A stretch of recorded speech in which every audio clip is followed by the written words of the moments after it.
je vais vous présenter le basson. Donc dans la famille des hautbois, on pourrait dire que c'est le cousin germain, ouais, ça lui va bien. Donc toujours une ange double qu'on met sur un bocal qui traverse la petite branche, la culasse, qui remonte par la grande branche et qui sort par le bonnet. C'est un instrument son ancêtre c'est la dulciane. Il y a eu le basson baroque, ensuite toute l'époque baroque, basson romantique, maintenant on a des bassons modernes. Le mien est en palissandre et par exemple celui de mon collègue est en érable verni. On peut voir qu'il est rouge et brillant, voilà. Et donc c'est un instrument, comme il est plus grand, il émet un son plus grave. Et il y a un instrument encore plus grand et qui émet un son encore plus grave, et c'est celui d'Anna. Bonsoir, donc moi je vous présente le contrebasson.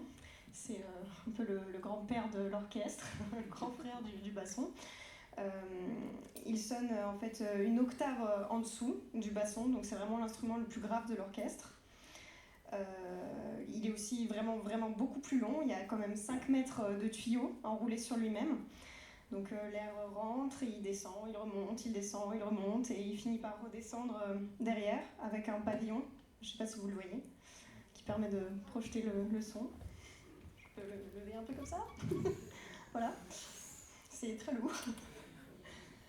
C'est un instrument qui demande beaucoup d'air, du coup, il faut quand même le remplir. Et qui est un peu plus tardif, du coup, que le basson, puisqu'il va apparaître au moment où les orchestres commencent à s'agrandir, où il y a de plus en plus de musiciens qui jouent dans un même orchestre, avec des compositeurs et des facteurs d'instruments qui cherchent à repousser les limites des instruments, à voir jusqu'où ils peuvent aller dans l'aigu, dans le grave. Donc voilà, c'est un petit peu plus récent. Avec une anche qui est vraiment beaucoup plus large, comme on a pu le voir tout à l'heure, et qui permet d'amener encore plus de vibrations dans l'instrument. Voilà.